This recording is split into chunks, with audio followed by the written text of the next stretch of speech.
YouTube channel Y R S class में एक बार फिर से आप सभी लोगों का बहुत बहुत स्वागत है। दोस्तों, हम पढ़ रहे हैं विषय हिंदी 2020 का सेट नंबर तीसरा। दोस्तों, इस सेट में प्रश्न नंबर 5 तक इसके पहले की वीडियो में मैंने आप लोगों को अच्छे तरीके से पढ़ा दिया था। दोस्तों, इस वीडियो में हम पढ़ेंगे प्रश्न नंबर 6। प्रश्न नंबर 6 जो है एग्जाम में 4 नंबर के लिए आपसे पूछा जाता है।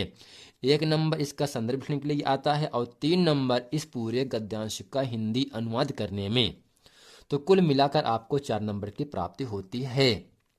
अब दोस्तों, यहां से प्रश्न नंबर 6 कह रहा है, निम्नलिखित का संदर्भ सहित हिंदी में अनुवाद कीजिए। दोस्तों, गद्यांश आपके सामने यहां से कहा जा रहा है।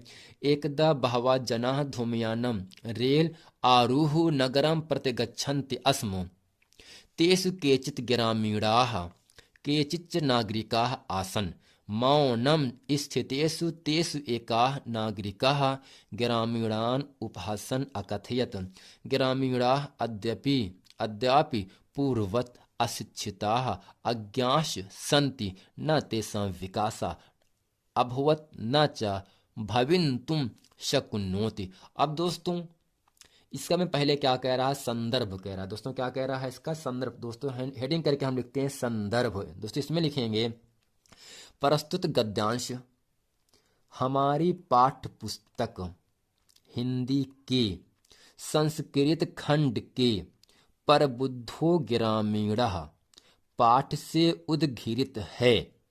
अब दोस्तों, इस पाठ को पढ़ने से इसका मतलब क्या निकलेगा। तो दोस्तों, इसके बाद हेडिंग करते लिखे हैं यहाँ से प्रसंग लिखेंगे। इसमें लिखेंगे प्रस्तुत गद्यांश में ग्रामीण व्यक्ति की चतुरता का वर्णन बड़े ही मनोरंजक ढंग से किया गया है। अब दोस्तों, हेडिंग करके लिखेंगे यहाँ से हिंदी अनुवाद। अब दोस्तों, यहाँ से है गद्यांश पहला। एकदा बहवा जनाः धूमयानं रेल आरुः नगरम प्रतिगच्छन्ति अस्म। दोस्तों, एकदा का मतलब एक बार, बहवा का मतलब बहुत से, धूमयानम का मतलब होता है रेलगाड़ी, आरुहा नगरम प्रतिगच्छन्ति अस्म का मतलब होता है रेलगाड़ी पर चढ़कर नगर की ओर जा रहे थे। यानी दोस्तों, एक बार बहुत से मनुष्य रेलगाड़ी में चढ़कर नगर की ओर जा रहे थे।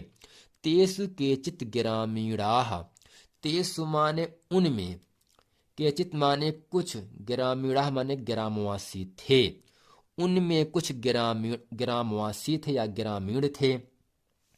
केचित नागरिका आसन, केचित माने कुछ, बहवा नागरिका माने नगरवासी, आसन माने थे।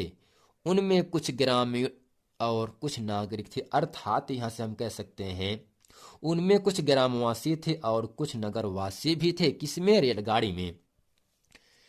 मौनम स्थितेषु तेषु एका नागरिका ग्रामीणान उपहासन अकथयत। दोस्तों, मौनम का मतलब होता है चुपचाप, स्थितेषु माने बैठे हुए, तेषु माने उनमें एक, नागरिका माने नागरिक, ग्रामीणान माने ग्रामीण का, उपहासन का मतलब होता है उपहास करते हुए, हंसी उड़ाते हुए, अकथयत का मतलब होता है कहा। तो दोस्तों, इसका उत्तर होगा यहां से उनके चुपचाप बैठे रहने पर, या चुपचाप बैठे उनमें से एक नागरिक ने ग्रामीण का उपहास करते हुए बोला।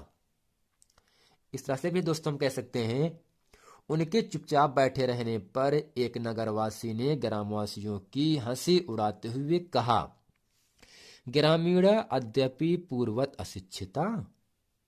ग्रामीण आज भी अशिक्षित और अज्ञानी है। दोस्तों, ग्रामीणा का मतलब ग्रामीण, अद्यापि का मतलब आज भी, पूर्व पतन पहले की भांति, अशिक्षिता मान अशिक्षित हैं। ग्रामीण आज भी पहले की भांति अशिक्षित हैं, अज्ञान संति और अज्ञानी हैं।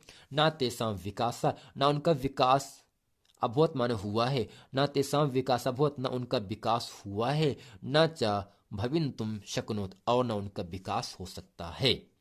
दोस्तों, ये था इस पूरे गद्यांश का हिंदी अनुवाद। अब दोस्तों इसी का प्रश्न नंबर अथवा कह रहा है, तो हमें चाहे इसको करना है चाहे इसको करना है, जो दोनों में से आपको आसान लगे केवल उसी को आपको करना है। अब दोस्तों यहाँ से प्रश्न नंबर 7वां आपके सामने कह रहा है, 7वें दोस्तों का आपके सामने यहाँ से है, अपनी पाठ्य पुस्तक से कंठस्थ किया हुआ यानी याद किया हुआ कोई एक श्लोक लिखिए जो इस प्रश्न पत्र में न आया हो। आइए दोस्तों चलते हैं, एक श्लोक अच्छे तरीके से हम आप लोगों को बताते हैं और अच्छे तरीके से आप लोगों को इसे अच्छे तरीके से भी याद कर लेना है। तो दोस्तों श्लोक आपके सामने यहाँ से है, सर्वे भवन्तु सुखिनः सर्वे सन्तु निरामयाः सर्वे भद्राणि पश्यन्तु माँ कश्चित् दुख भाग भवेत्। जैसा कि दोस्तों ये जो श्लोक है 10, 11, 14, 16, 18 में पूछा गया है और ये जो श्लोक आया है ये आपका भारतीय संस्कृति पाठ से आया है। इसका दोस्तों प्रसंग क्या होगा, संदर्भ क्या होगा, प्रस्तुत उपयोगी बातें हमारे पाठ्य पुस्तक हिंदी के संस्कृत खंड के भारतीय संस्कृति पाठ से उद्घृत है। अब इसके प्रसंग में दोस्तों क्या होगा, प्रस्तुत श्लोक में भारतीयों की मूल भावना पर प्रकाश डाला गया है। सर्वे भवन्तु सुखिनः, सब सुखी हों, सर्वे सन्तु निरामयाः, सब रोग रहित हों, सब कल्याण को देखें अर्थात सभी का कल्याण हो। सर्वे भद्राणि पश्यन्तु माँ कश्चित् दुख भाग भवेत्, कोई भी दुखी ना हो अर्थात कोई भी दुख का भागी ना बने। अर्थात दोस्तों इसका पूरा हिंदी अनुवाद क्या होगा, सब सुखी हों, सब रोग रहित हों, सब कल्याण को देखें अर्थात सभी का कल्याण हो, कोई भी दुखी ना हो अर्थात कोई भी दुख का भागी ना बने।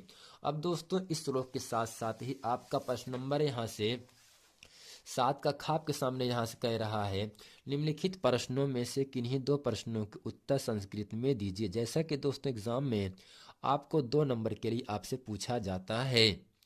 पहला है, कुत्र वरम मंगलम भवति चंद्रशेखरः स्वपितुः नाम किम अकथयत् रोगः केन वर्धते सोत्केतु का।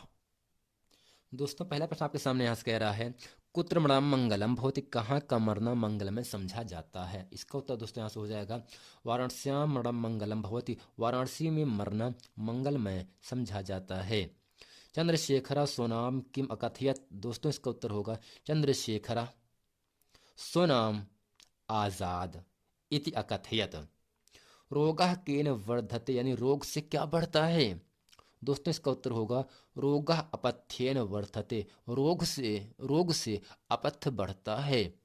श्वेत केतु का श्वेत केतु कौन था। दोस्तों इसका उत्तर होगा, श्वेत केतु अरुणे पुत्र आसीत।